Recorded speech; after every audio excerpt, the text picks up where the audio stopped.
Oke teman-teman semua, bertemu lagi dengan saya Yanuar, tetap di channel saya Project DIY Microcontroller. Nah, pada kesempatan kali ini saya akan mendemokan mengenai sebuah alat dengan judul yaitu alat monitoring jarak dengan menggunakan interface yaitu 7 segment ya teman-teman ya.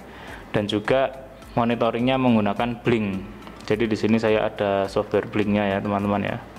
Nah, ini ada software Blink.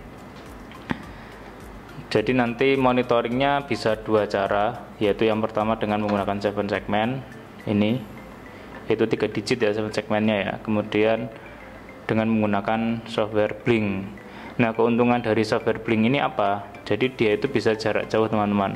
Jadi software Blink ini itu via internet, maka dari itu dia bisa monitoring secara jarak jauh. Oke. Jadi jika kalian ada project dengan menggunakan IoT jarak jauh gitu, maka saya sarankan dengan menggunakan software Blink saja, lebih mudah ya teman-teman ya. Oke, mungkin kita langsung saja ke demonya ya teman-teman ya. Oke, sekarang di sini saya menggunakan sensor HC SRF 04 ya teman-teman ya, kalian bisa lihat sendiri. Ini untuk sensornya ya, sensor jarak. Oke, kemudian di sini saya menggunakan Wemos D1. Nah, ini ya. Oke, kemudian di sini saya menggunakan interface 7 segmen 3 digit. Oke, nah ini agak silau ya di ruangan ini, jadi ya seperti ini kelihatan ya. Ini 017. Oke, sekarang kita demokan saja ya teman-teman ya. Jadi di sini bagaimana cara mengukur dari sensor ini? Yang pertama yaitu di sini saya ada objek ya. Jadi nanti objek ini saya akan letakkan untuk melakukan pengukuran dari sensor ini ya teman-teman ya. Nanti kalian bisa lihat sendiri untuk nilainya berapa ya. Oke, sekarang nah gini kan ya. Kemudian ini ditaruh di sini. Oke. Nah, gini ya. Kalian bisa lihat sendiri ya untuk nilainya di sini. Kemudian ini. Oke, sekarang kalian bisa lihat sendiri ini. Oke, sekarang nah ini bisa lihat ya. Ini 007 ya teman-teman ya. 007. Oh ya, blinknya. Nah, blinknya juga kita cek. Ini saya run. Nah, saya lihat sendiri ya 7 ya teman-teman ya. Oke. Nah, kemudian ini saya dekatkan ya untuk bendanya. Nah, ini lihat 6 4. Oke. 3. Kalian juga lihat ininya ya, interface 7 segmennya ya teman-teman ya. Kalian juga perhatikan ya untuk interface-nya juga. Dan juga kalian perhatikan juga untuk aplikasi Blinknya ini seperti apa ya. Oke. Sekarang kalian lihat sini. Nah, ini 4 ya. 4, ini juga 4 ya. Oke, sekarang kita jauhkan. Nah, ini jauhkan ya segini ya. Nah, bisa lihat sendiri ya. 11 di sini juga 11 ya. 11. Oke, saya agak jauhkan dikit, 12 ya. 13. Oke, sekarang saya lepas ini. Nah, kalian bisa lihat sendiri 282an ya, 281, 284. Dan kalian bisa cocokkan sendiri antara yang tertera di Blink ini dan juga yang ada di 7 segmen situ. Kalian bisa lihat sendiri ya teman-teman ya. Oke, dan ternyata nilainya sama ya. Jadi pas di sini 282, di sana juga 282, pada saat di sini 281, juga di sini 281 ya. Oke. Nah, untuk demo yang lagi ya. Nah, ini saya taruh di sini lagi coba. Ini saya taruh di sini. Nah, ini bendanya ya. Oke, 9 ya teman-teman ya. 9.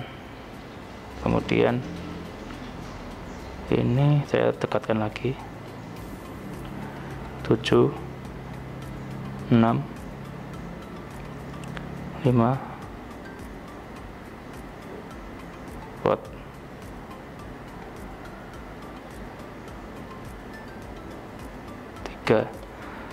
Oke, jadi seperti ini ya.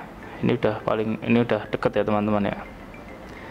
Oke, sekarang kita coba untuk dijauhkan ya, sedikit demi sedikit.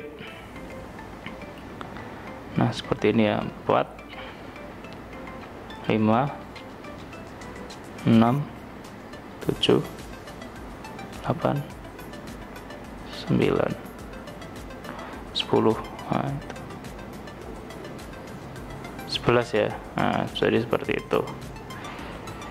Nah, jadi kesimpulannya yaitu jika kalian ingin punya project ya untuk memonitoring jarak secara online atau jarak jauh gitu ya, saya sarankan kalian pakai software Blink ini, dan juga interface-nya yaitu dengan 7 segment ini teman-teman, karena 7 segment ini dia bisa terlihat jelas ya. Nah, karena dia ada cahayanya, nah sehingga terlihat jelas untuk nilainya. Nah, jadi saya sarankan kalau membuat alat itu yang IoT, berbasis IoT itu, kalau misalkan memungkinkan ya, itu dibuat offline dan juga online. Yang offline-nya yaitu kalian bisa menggunakan 7 segment atau LCD juga bisa. Yang online itu kalian bisa menggunakan ThinkSpeak atau dengan menggunakan software Blink ini ya bisa ya teman-teman ya. Jadi dua buah metode yaitu offline sama online. Kenapa kok harus dua? Dikarenakan untuk safety. Jadi alat itu kita harus jaga-jaga ya teman-teman ya. Jadi misalkan kita pantau dari jarak jauh itu juga sudah cukup, namun itu alangkah bagus yaitu dikasih juga yang offline-nya supaya orang yang ada di sekitar alat itu bisa memantau juga. Jadi tidak hanya orang yang dari jauh saja yang bisa memonitor, tapi orang yang di sekitar alat tersebut juga bisa memonitor. Nah, jadi seperti itu ya teman-teman ya.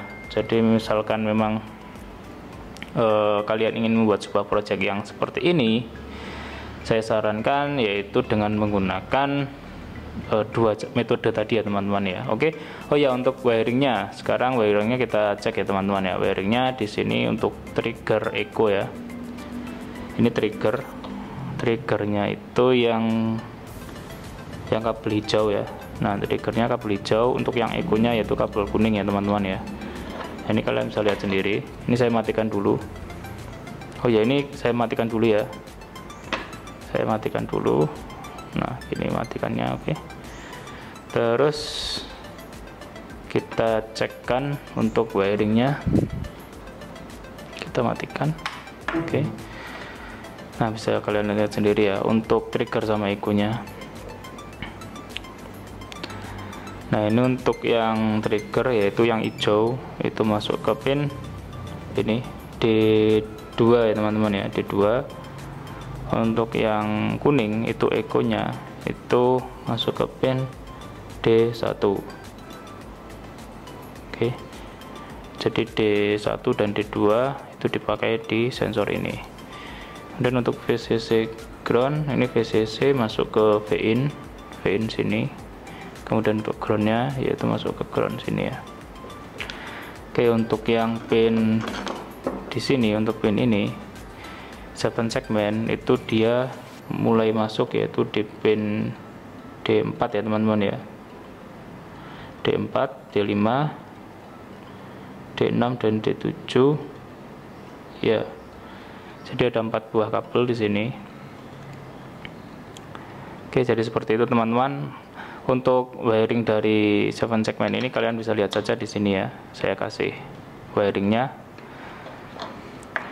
Oke teman-teman, mungkin cukup sekian saja ya untuk demo dari alat ini. Jika kalian ingin bertanya-tanya, bisa via komentar di YouTube di bawah atau via email di deskripsi bisa ya.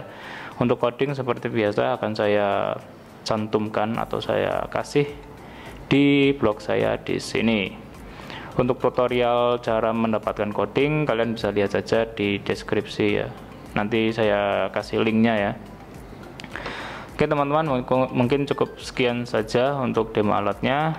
Jangan lupa like dan subscribe channel ini agar kalian bisa mengikuti update-update teknologi lainnya yang tentunya berbasis microcontroller. Oke, saya Yanuar pamit. Selamat siang. Dah.